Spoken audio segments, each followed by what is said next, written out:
Hey guys, Veebat here with another V Plays, and we are taking out the Ki-102. Somebody originally wanted me to look at the Ki-45, but I just don't own it. But I do feel like these two planes fly very similarly. They both carry a big cannon with a relatively short range, low rate of fire, accompanied by some 20mm cannons, which you'll see right there. And that's that big 57mm cannon. Wish I would have put the engine restarter on this, but what you gonna do? The nice thing about the Japanese heavies is, much like all the other Japanese aircraft, they sport very good maneuverability.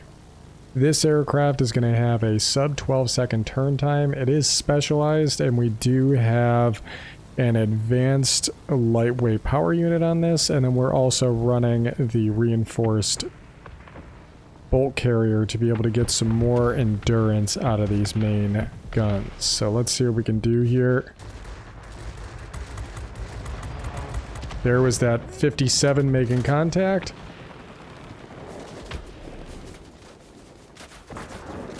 Getting into a bit of a heavy tussle here. Gonna go ahead and throw in the pneumatic assist.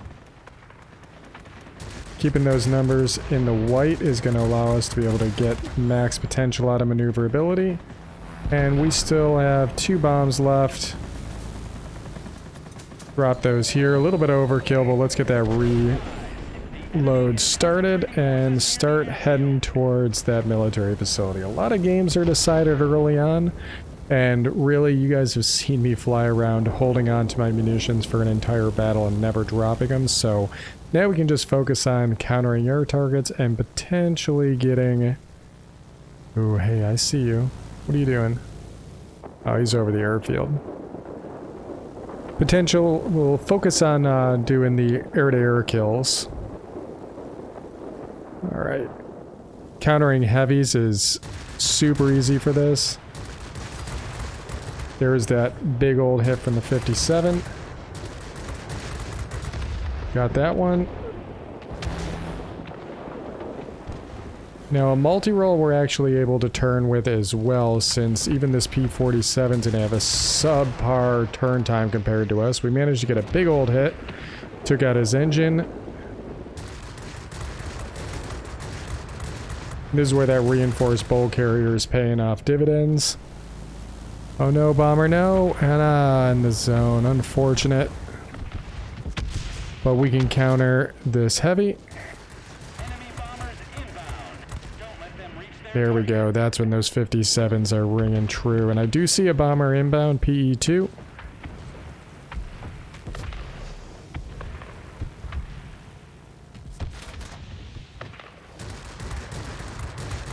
Oh, you could see that 57 making contact as it chunks away a lot of hit points all at once. Whoa! There's a Ki-45, I believe. No, it's a 102 as well. Whew. What are we gonna do here? Hang towards the middle, maybe? Not necessarily the best dogfighter, but like I said, we can outperform a lot of the multi-rolls. There's an enemy Ki-102 and a bomber overhead.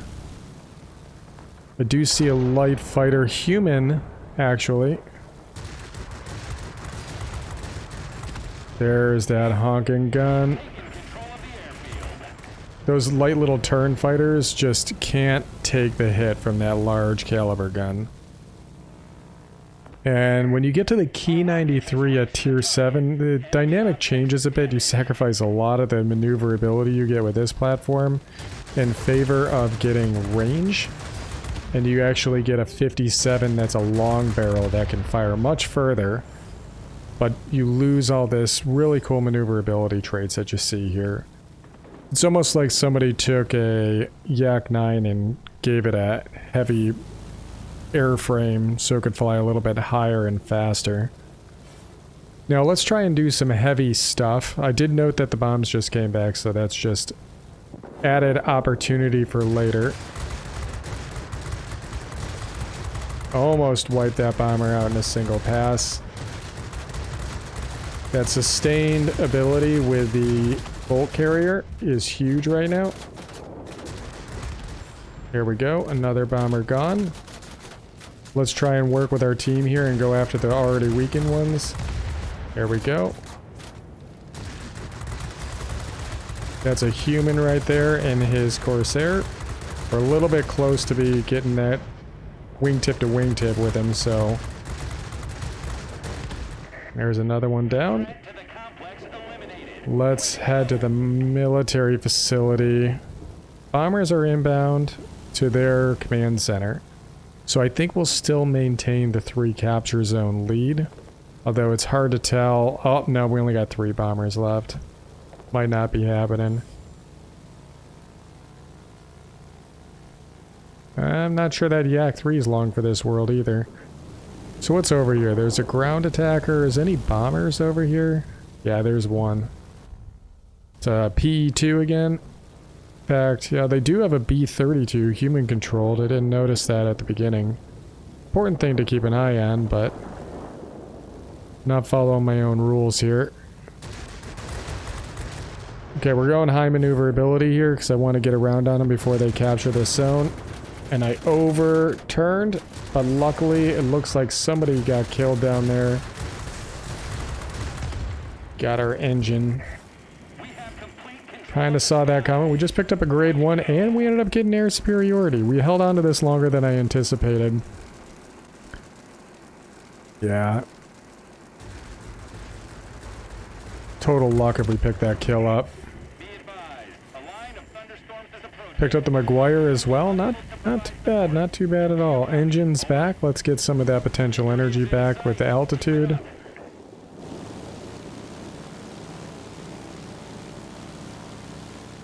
See a Yak 9. And there's that Yak 3 from earlier.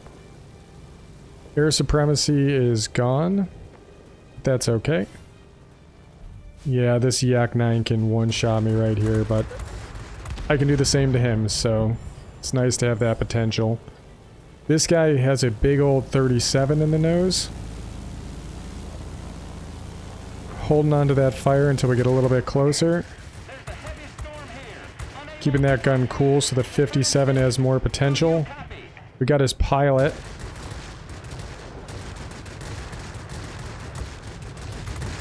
Come on, 57, where are you? There it is. Whew.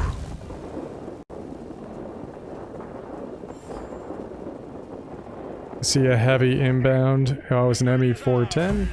You know what? That's a solid victory. First battle of the night, too. Picked up the Mercedes. They got the McCampbell and the Maguire. So, and of course, Hero of the Sky, which is always a good one. So, like I said, the Ki-102, the Ki-45, those are going to be dominant aircraft in their categories, mostly due to the fact that they get all the advantages you would like from a heavy. The good firepower, decent altitude performance, airspeed. They do sacrifice a little bit in the airspeed as well as the altitude compared to some other heavies at these tiers, but not a ton.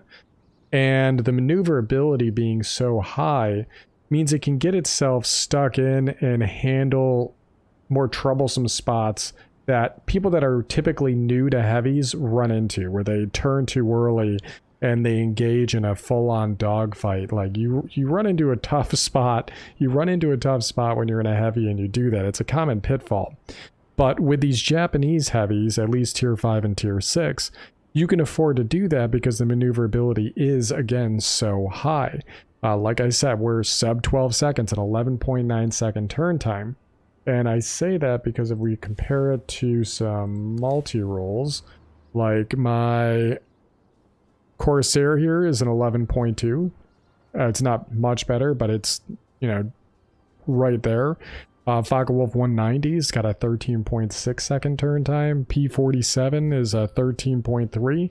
So having a sub 12 second turn time on a heavy platform is definitely going to help you out quite a bit.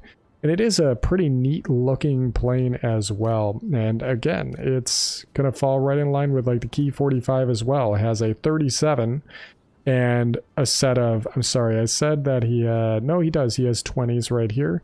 That's the tail gunner I was looking at. So there's some interesting potential here. And then of course there's the Ki-93. Like I said, do not expect if you're going down this line, that the Ki-93 is going to be like the other planes, because it is very different, because this cannon right here is going to be a much longer range variant. It's not really going to be as good for dogfighting, because you can see that turn time jumps up to the 13 plus turn time.